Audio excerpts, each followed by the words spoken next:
And still with the ANC, the outgoing chairperson of the ANC, national chairperson Baleka Mbete, says that it's regrettable that former President Thabo Mbeki was fired in 2008, but she does maintain that it was the right decision at the time.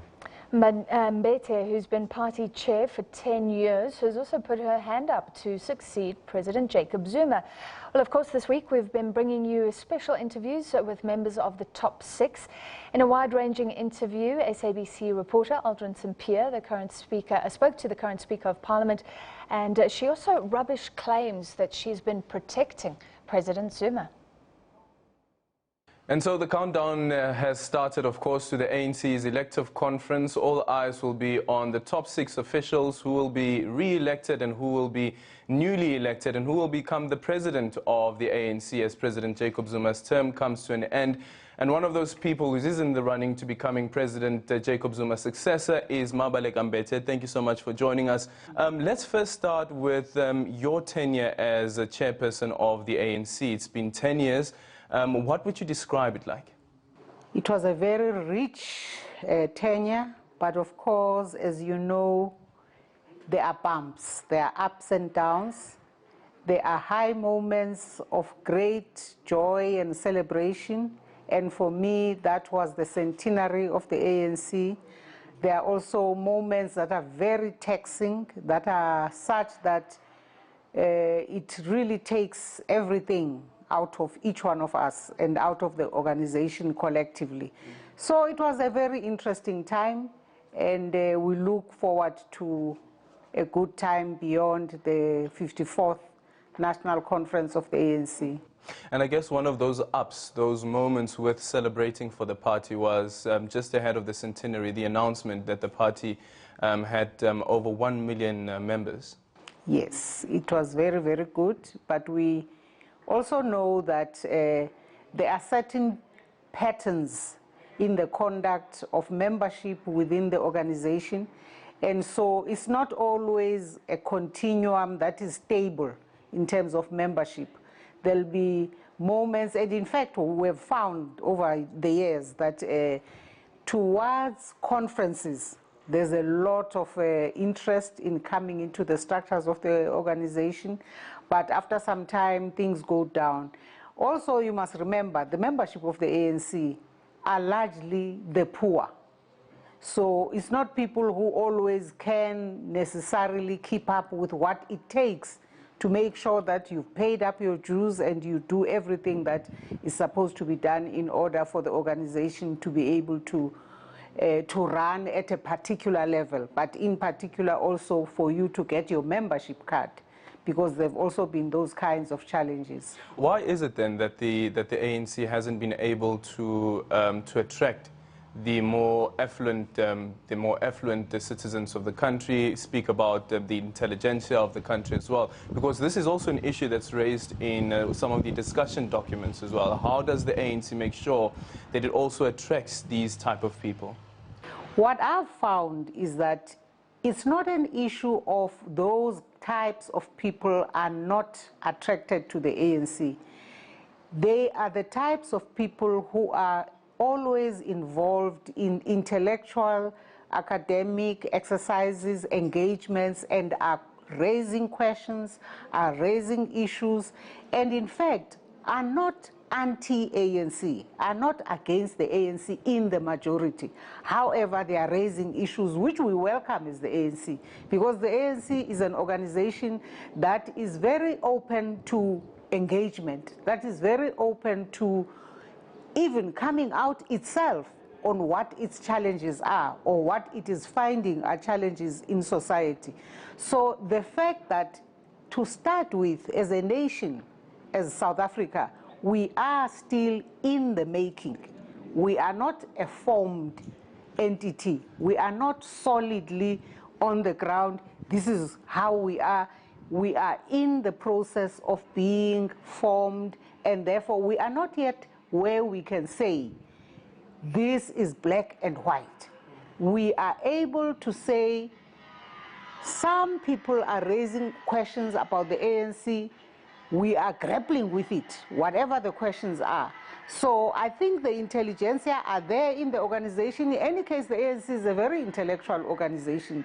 If you go back to its foundation, it was mainly young students who, in fact, had been exposed to various ideas, even abroad, in England, in America, coming across other young people who themselves were studying, having come from colonized countries, and were grappling with these issues of how their peoples back home, where they came from, had been colonized and oppressed and being exploited, and were grappling with the phenomenon of colonialism and what it meant, and the emergence actually of also just the imperial type of relations all over the world, when the Englands, the Queen, sort of assumed that all of us were their colonies and therefore we're going to follow whatever they fancied. If you remember, if you go back to the formations of the ANC, when the first meeting happened in Windhoek, it was discussing a bill which was before the House of Commons, which was about, in fact, formalizing legally the stealing of our land in South Africa. So the question of the intelligentsia, the intellectuals of our society always being engaged, has always been with us from the days of our foundation. But if you look at the election results paint a different picture. Specifically, if you look in areas and provinces like Gauteng, it seems as though that people from urban areas are rejecting the ANC. The ANC might make the argument that no, the people did not come out to vote for the ANC, but they did not come out to vote for any other opposition party for that matter. But it is a form of rejecting the party. It is a form of rejecting certain types of conduct within our ranks. And I think it is something that as the ANC, we are prepared and we are able to glare at straight in the eye to say, when our people are angry with us, we should come to terms with that. We should accept it, we should acknowledge it, we should even say, as we have been saying, for instance, since the local government elections, how do we correct ourselves? How do we strengthen ourselves? What are the things that anger our people? It is when our people see us doing wrong things. It is when our people see us more preoccupied with looting, activities of finding ways of getting to the money, of getting to the tenders, and doing wrong things which we know are against the laws, are against policies of how certain things must be done.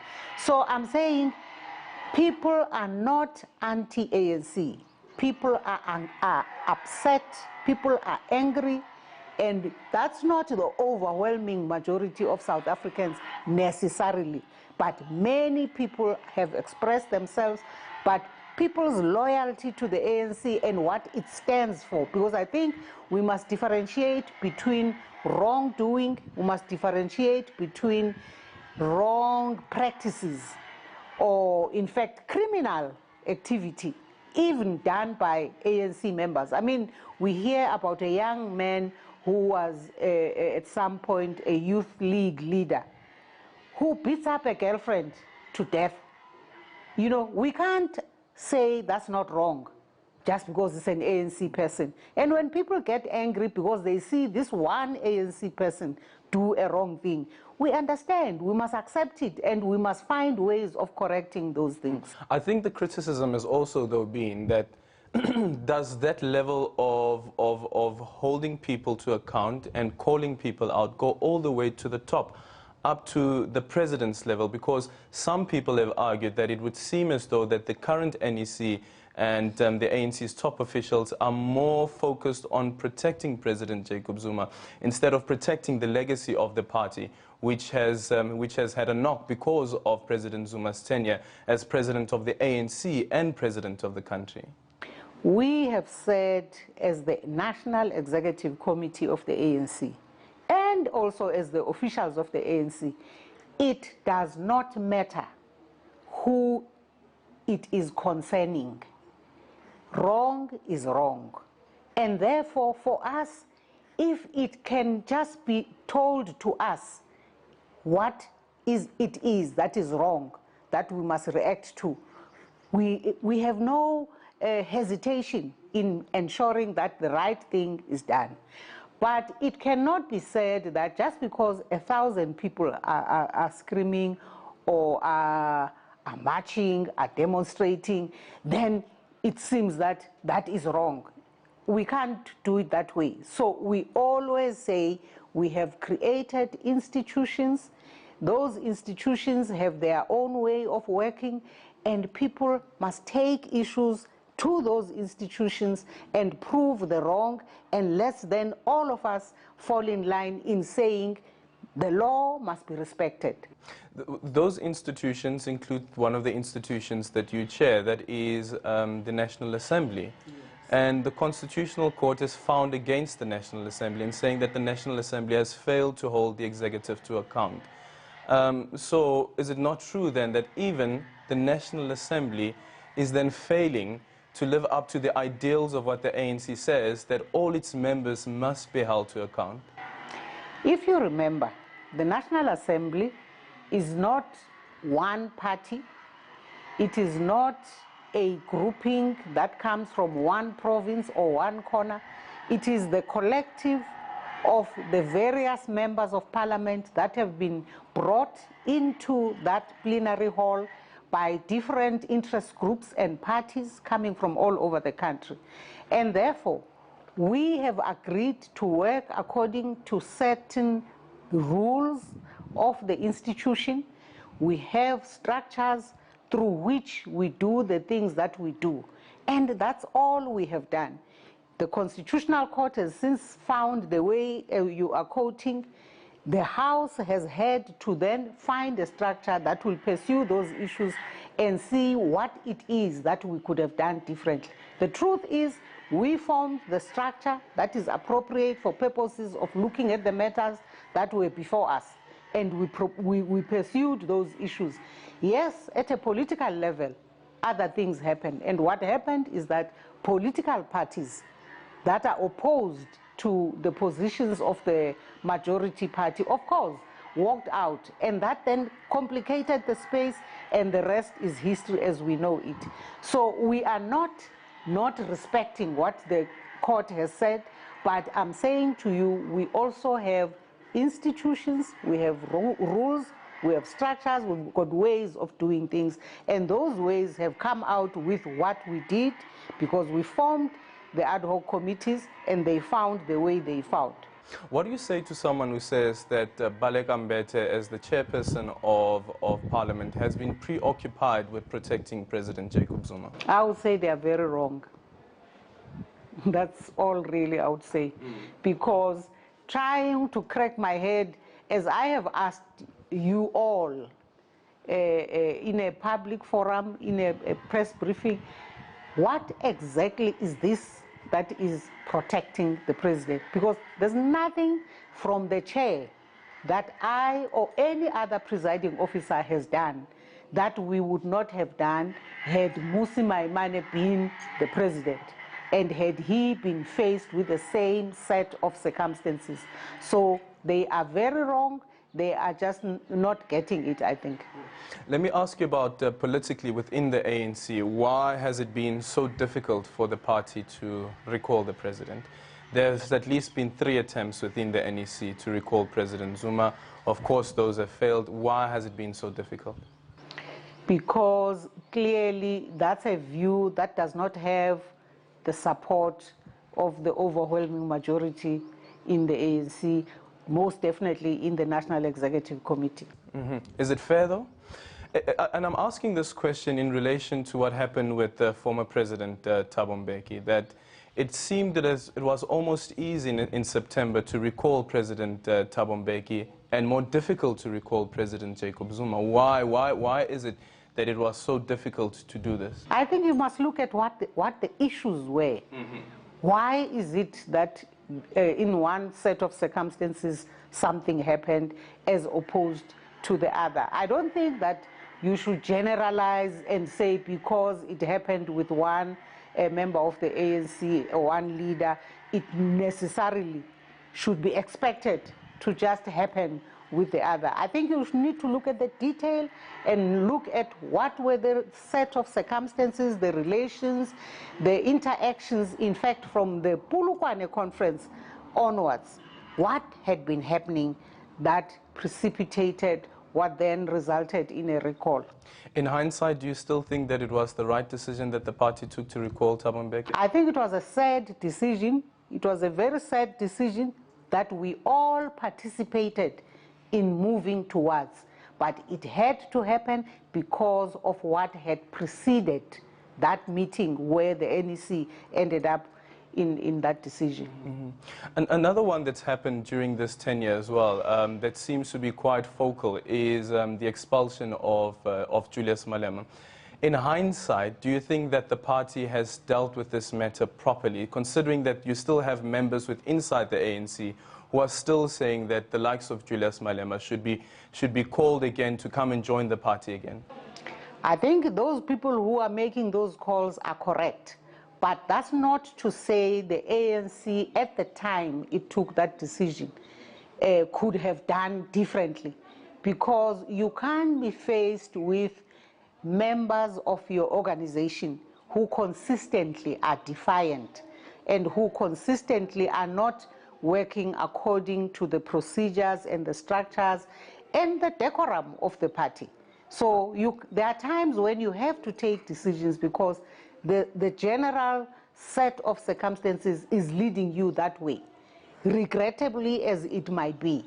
But that they should come back, they should be persuaded to remember that, in fact, this is their home, I support. Would you welcome him back, Julius Malema? Oh yeah, why not? I would welcome each and every person who has left the ANC to come back, because ours is to actually invite all South Africans to see that this is where they belong, because again and again, the policies of the ANC have proved to be the best for the majority of the conditions under which our poor people live, that in fact, in our view, what we are about is a preoccupation with addressing those issues. Let's quickly speak about some policy stance and looking at what happened at an international level. The policy stance on Zimbabwe, even dating back to when you were elected to become chairperson of the ANC, to the 2007-2008 elections in Zimbabwe, that the ANC seemed to have been defending, and even now with what some term to be a coup of Robert Mugabe, you were there. Is the ANC stance on Zimbabwe a stance that some may say that the ANC is to blame for the state that Zimbabwe finds itself in? No, of course not. We don't run another country. We are people coming from liberation struggles. The details are different, but we are comrades. We were in solidarity when we were in exile, in fact, mobilizing the world to support the people of Southern Africa. So we have always been there to support one another. We also have been supported by the people of Zimbabwe. And it's not so much about a party or a particular leader. It's about what, in fact, at the end of the day, is what we are trying to achieve. So you can't just make a blanket statement and say the ANC is to blame. Really, it's a total lack of understanding of what's happening. Because the issue here is that if you look at the likes of Ian Khama, for instance, the president of Botswana, he's made the argument that the elections in Zimbabwe have been rigged, not the first time, but also in 2013. And you had SADC that accepted the election results. And now you have a situation where the president was put under house arrest by the defense. Why wasn't it that the ANC-led government would intervene to avoid such a situation where a president is being removed from power, rather embarrassingly? If you were to go and sit down with the people of Zimbabwe and they would explain to you what they found unacceptable in, for instance, just to make one small example, the first family, how certain developments just before what happened when the army started, taking the space, do you think you would say nothing was wrong? It was fine, everything was okay. The only wrong thing now is that it's people wearing uniforms, army uniforms, that led that intervention. Of course, we are always very worried when we see the army taking the space. But I think if we can be honest, we've learned one lesson from Zimbabwe right now. It is possible for military personnel who are politically mature, people who did not just learn how to shoot, but people who were also politically conscious about the struggle that they were waging, and therefore why and how it is that they've, at a certain point, decided that it was necessary for them to use the military method.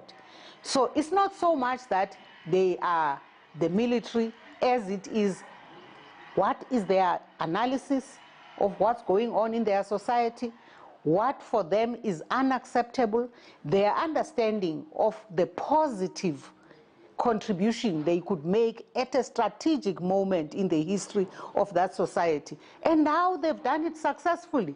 And I must say I was very impressed with them when they actually said the students must go back to school and focus on their mission because that's their priority. And they were very peaceful.